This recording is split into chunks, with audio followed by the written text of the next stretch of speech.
Ukraine will prevail. Following Thursday's meeting with President Zelenskyy, President Biden announcing a new security systems package for Ukraine. We show the world that we stand with Ukraine now and in the future. This comes as NATO leaders gather for a summit in Washington, where most of the discussions have centered around Ukraine, which is not a NATO member, and their fight against Russia. We must do everything for Ukraine to prevail. Making sure that we can stand up to Putin's aggression. Secretary of State Antony Blinken announcing a coalition of NATO countries are finally sending Zelenskyy long sought after F-16 fighter jets. As we speak, the transfer of F-16 jets is underway, coming from Denmark, coming from the Netherlands, and those jets will be flying in the skies of Ukraine this summer to make sure that Ukraine can continue to effectively defend itself against the Russian aggression. As NATO allies largely unite behind Ukraine, support among U.S. lawmakers remains more complex.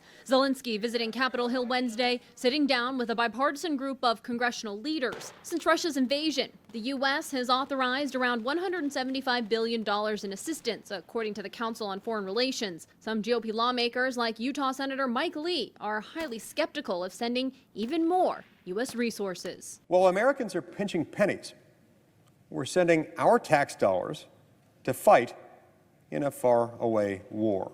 Our defense industrial base and dwindling stockpiles demonstrate that there are practical limits to what the U.S. can reasonably do for Ukraine.